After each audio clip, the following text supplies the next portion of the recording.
Yes, young Johnny Bairstow. Oh, it's a great day for England. Finally, we've got this far into the Test series, but this is genuinely a happy moment. And if you followed TGC for a minute, you know here we love ourselves some Bairstow stories. Welcome back to The Grey Cricketer, brought to you by ACO, India's leading digital insurance company. Sam Perry, you know, yesterday was a happy day for us here. We love Uzi. The country loves Usman Khawaja. It was good. It was return.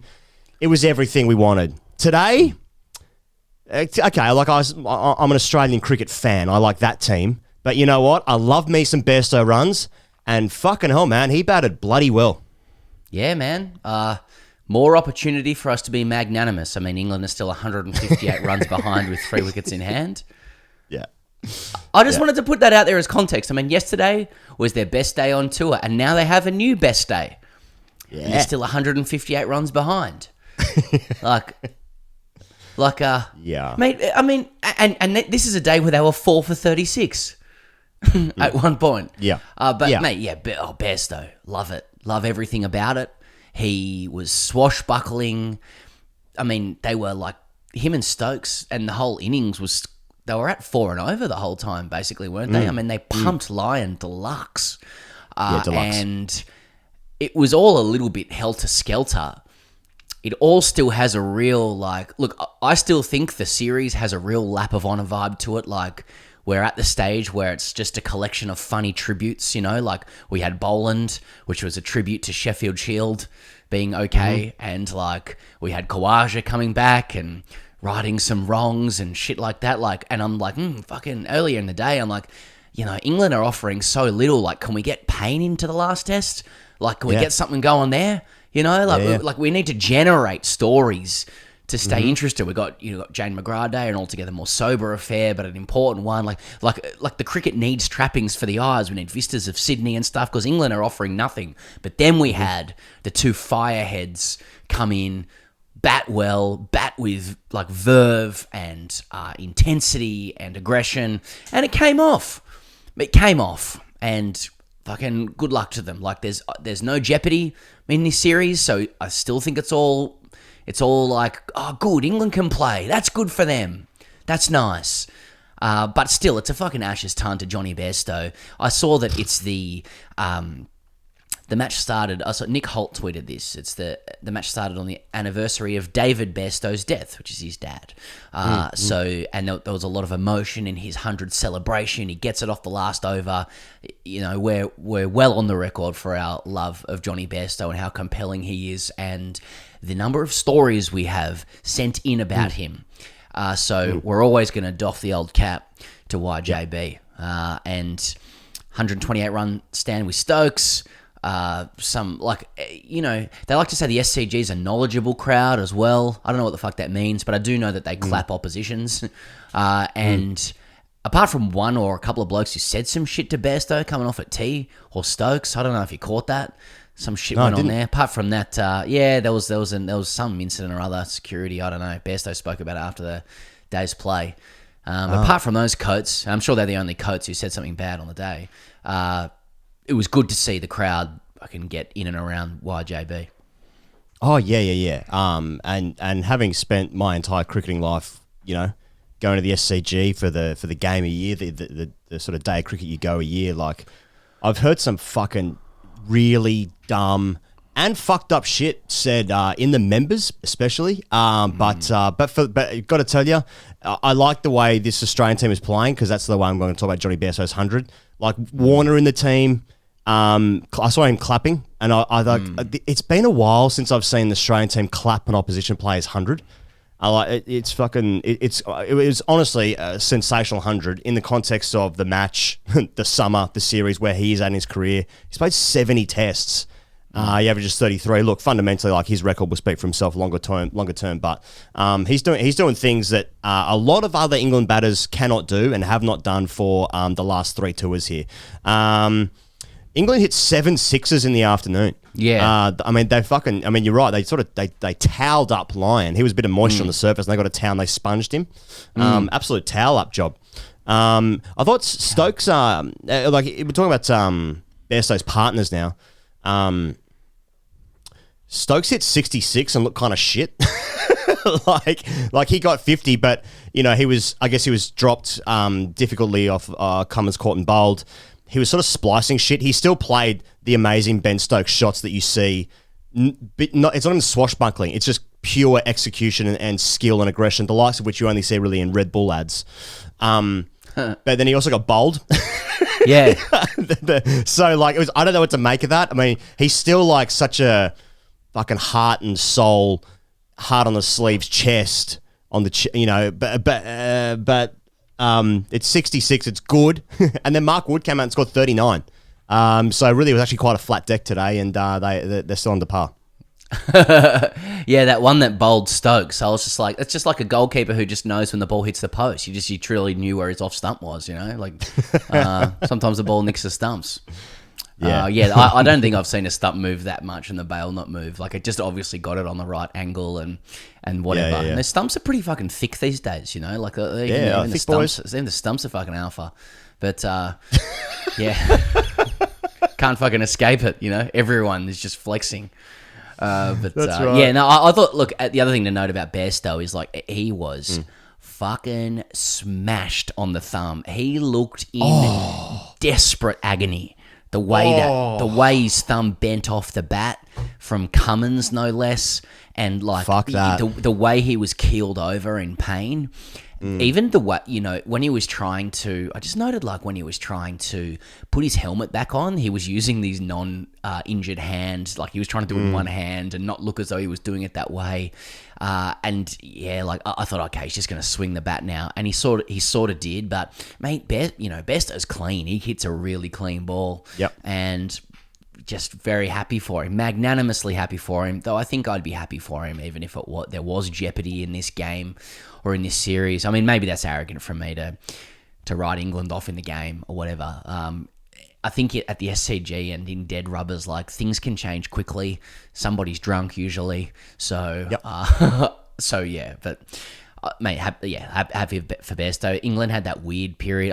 Actually, let's get on to the second thing. Here goes. You've written it down here, but I'll say it because I'm talking. The second one was unplayable Boland. Thoughts? So there was that period where England didn't score a run for 70 balls in a row. Yeah. It was on the back of England being 4 for 36. It was moving around. There was all these stats going around about Boland's the greatest bowler in the history of the game since before he used to be underarm in France, south of France.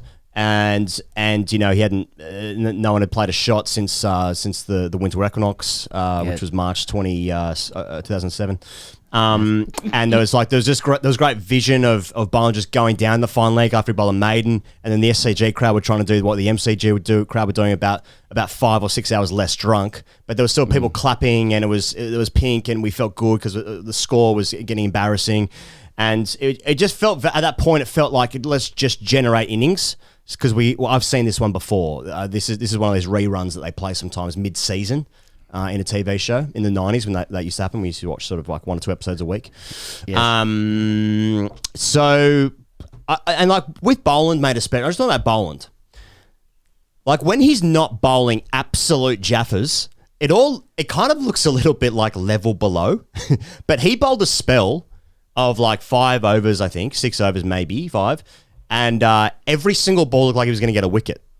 His bowled some fucking seed. Like the ball that got Zach Crawley, look, it was probably a pretty ambitious shot. Like he was trying to drive on the up down the ground. But that is a fucking peach. Like a test match opening batter, getting bowled top of middle doesn't happen that often. I mean, I guess both openers did get bowled middle stumps. Yeah. Well, it happened twice in the space of fucking half an hour, but yeah. But yeah, Boland's funny, man. Like when I watch it, when it's like sometimes it looks like he's bowling cross seam like sort of 120 Ks, and then he bowls a spell where it's like, oh, this guy is the greatest bowler ever. Yeah, man. It was unplayable for that spell, and I mean, well, most of his bowling at Test level has been that now. I mean, I think, and Australia noticeably declined when he went off. Yeah. So he got injured. I hope he's back. Yeah. All of a sudden found myself going, oh, fuck, wouldn't mind bowling back here. Wouldn't mind a spell from bowling. Yeah. Looking forward. And why wouldn't you? He averages 6 at Test level. So he's got a bit of form behind him. The wind's at his back. Gotta say, like the deck's got the deck had a little bit in it, and he is pretty fucking metronomic. Like he just lands it. Nibbles it. It looks like it's doing enough. Like I don't know what's fucking not to like about it. It's quick enough, but so it's amazing. I'd love to know where he actually sits in the pecking order now. Like I know Richardson, they might still be resting him, and they probably say Richardson is a long-term thing, but like Boland is Hazelwood's good as well. Hazelwood is a good bowler. I think he's proved himself as one. But yeah, like he's so penetrating, Boland, and anyway, he only bowled a couple overs and then went off injured, and then everything fell apart for the Australian men's cricket team. That's right. and fair to say that Neesa's played his last test. I don't know. I don't remember that bloke. Fuck a hell of an apprenticeship that bloke served. All I remember is Hasiba Mead hit a half volley to Mitchell Stark at mid-on to get his test wicket. We all rubbed his hair for a bit, and then we fucked him off. Thanks for being 12th, brother. Scotty B's gone down. He's actually getting scans. You mind just popping on sub-fielding for him? Cheers. Exactly. Go on. You can wear your baggy green. You got one of them. Put your little green cap on. Yeah. All right, Pez, third thing. And this might be ambitious, but, and it is the hope that kills you, but can England win the game? And I don't mean like will they? I just mean can they? So they're 158 behind. Can they get to 80 behind on first innings, bowl Australia out for 150, and have a look at 230 with like 2.5 sessions, maybe full day 5 to play? Can that happen? Yeah, I guess so. I don't think it will. I mean, look at all the batters Australia's got. Yeah, I think they'd have to bowl Australia out for 100. Like they'd have to rout Australia somehow. Yeah. Like it'd have to be a cat pigeons scenario where it just someone's drunk, a couple of them are drunk, COVID, I don't know, and then and there's a few blokes having beers during this game. I'm trying. You asked me to try and sketch out how it could happen. I think alcohol needs to be involved, but and there's some weather shit as well. I mean, mate, like they were very they were full of fight. I noticed, and I think it's a bit beta, but like Mark Wood had a lot of advice for Jack Leach when Jack Leach came into bat as well. Like he was pumped up, obviously 39, and that's his character. Like he's meant to be apparently very funny bloke and whatever, but it was a little bit like, all right, fucking not too much chat here. It's not fucking third grade, it's not even free. It's like, come on, Woody. There's still some really narrow conventions to observe that don't make sense. Okay. But so they're full of fight. I wouldn't mind. I wouldn't be surprised if they came out pretty pumped up, playing for pride, all that sort of shit. Australia, might just put the cue in the rack. But Australia's still very much in control, mate. Like, and it's good that they got a whole day in, and let's hope the weather can hold out. #AskTGC brought to you by our dearest friends at ACO. Hunter wrote in Pez, this is a comment on Patreon. Yep. He said, hey boys, thoughts on Warney champing Chad Sayers on Twitter? Personally, I think it's too far, reminding him that he bowled meds. Cheers. So for those who haven't been on the internet today, Chad Sayers just did a tweet organically, didn't tag anyone. Chad Sayers played just the one test for Australia in South Africa in like 2017. Is that right? Something like that? Sure. 2015 maybe? And Chad said, Shane Warne keeps bagging his own players, went hard on Stark, wrong, and now Uzi, wrong. #shut up. Shane Warne has taken to Twitter with a quote retweet, and he says, hey champ, FYI, saying you would prefer to bowl to Khawaja than Marsh is not bagging anyone. P.S. I bowled spin. You bowled so-called pace. Keeper stood in the same spot. Ha, ha, ha, ha, ha. PPS, you would need a helmet bowling to M. Marsh right now, and then 4 crying face emoji laughters. Mate, commentary can be a tough gig. I'd imagine if you're speaking all the time and no one's invited you into the living room, you just go into the living room. But the Kings had quite a summer. It's involved attempting to denigrate the highlight of the last 4 years, the cycle of the 4 summers. Stark's first ball, saying Mitch Marsh is a better bat than Khawaja right before Khawaja got his 9th Test 100. Ripping into ex-Test players on Twitter, saying this year's Ashes are too friendly, and saying Bukowski needs to show a bit of toughness, which was good today. You know what? He's a pundit. gets paid to have opinions. It's like just the tone and the sheer like vindictiveness of it, and like every comment that he makes seems to be like, does that person like me? That's the layer that I kind of get with it when it's just, and you know what? The country is just, we just want to love Warnie. I think we wouldn't be this upset about like his comments all the time if we didn't want to love him. But geez, he makes it hard sometimes, you know? I think there's love there for him because of the, you know, the memories he gave us as a player and stuff, and we want to love. Oh, it makes it hard. He's a tough love. He's a tough love, Warnie, sometimes. Yeah, man. I think it's a social media phenomenon. Like, I think he's always been like this, and I don't want to know. I don't want to know. Like, he's my hero, and he's a virtuoso. He's Mozart of spin bowling. Like, he's what he did on the field was the biggest like exemplar of like beauty that I've seen in sport. And see, I've got fucking numbers and like angles falling in front of my face now about, you know, forward motion, rotation, wizardry, spin. Anyway, but like, I mean, like to speak specifically about the Sayers exchange, like, I mean, firstly, just to fucking lay out the apparatus, like maybe hashtag shut up. Like, shut up is an aggressive thing to say. But that's all I'll say on the other side. I mean, from Warne's perspective, like, come on, like this, that's the equivalent of, it's not even the equivalent. Basically, Chad Sayers has criticised his punditry and Warne said, you bowled slowly.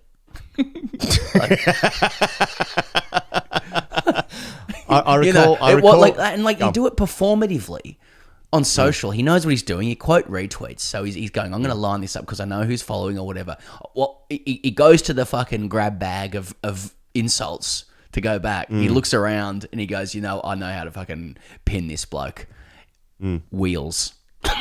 You know, didn't have any. You know, I'm gonna and watch this, boys. I'm gonna fucking nail him here. And you're like, mate, you are 52 years old. You're 52, and you're going there like to Chad Sayers. And look, above all of that is how many tests have you played as well. Like, it's just life is just how many tests you played. Yeah, of course, a lot of these guys. And it's like, roughly so.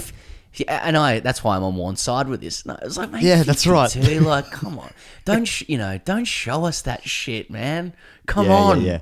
But they've both got. I think they it's both got sad, form. and I think they both do, right. I mean, they both got form with it because with Sayers, like when he played his test in South Africa, Warne was on commentary and Sayers bowled like 2 balls and Warne just fucking ripped him. He was like, nah, this isn't good enough for test cricket. So he's sort of, I'm sure in Sayers' eyes, he'd be like, he was influential enough to sort of not give me another chance because Warne is Warne. And like he was on commentary and he's basically said 2 balls in, just like, nah, this isn't good enough. Like just saying that on air, like it's fucking pretty. So Sayers is bringing his own stuff into this as well. Oh, but mate. it's all, but you know, like, you know, in after The Last Dance, when Pippen is talking about Jordan and now they're sledging each other, and it's like, I don't want to know that. I just want to enjoy the 96 Bulls. You know, I just want to enjoy their combination, the best partnership ever, which was just, you know, basically just fortunate because Scottie Pippen got paid about $3 a game. But like, I don't want to know the beef. I just want to watch the highlights. I want to watch the dunks. You know, I want to see Warne wheel away when he gets his 700th. That's what I want to see. I don't want to know what he's like as a bloke. I sort of do and I sort of don't. I want to be able to open the door and close it. You know, I want to be able to sort of say things to people as well, just a little bit of inside info. Oh yeah, seen him in the press box, etc. Like, look, here's what I can tell you about him, but I don't want to know as well. Yeah, this is a whole treatise on just the greed and entitlement of just Gen Y Australians. I don't know, man. I think he may be a hell of a sad bowler. and tragic figure, and I think that a lot of people that have been around him, his contemporaries and others, have got multiple issues with him, and the only way they seem to be able to relate to him is just to laugh with him and call him king. It's about as good as it gets. But I think that he may be a guy that struggles for a friend, and I you know, when he writes back a full 280 character tweet to Chad Sayers, then what that says to me is that it hurt his feelings. He's a guy that needs to be loved.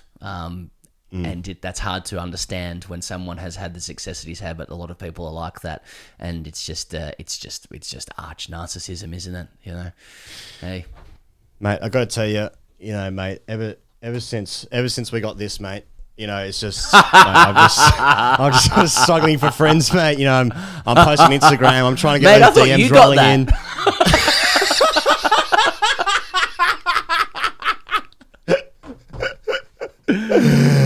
Thanks as ever for tuning into TGC. We'll be back tomorrow afternoon for day 4 of the SCG. Hashtag ASKTGC Fridays is on Patreon as we speak right now, as is day 4 of the South Africa India series. That 3rd test starts next week. So does the 5th test next week. You know what? Bit going on. Can anything happen in this game? I don't care. YJB hits 100. That makes us feel good. See you tomorrow.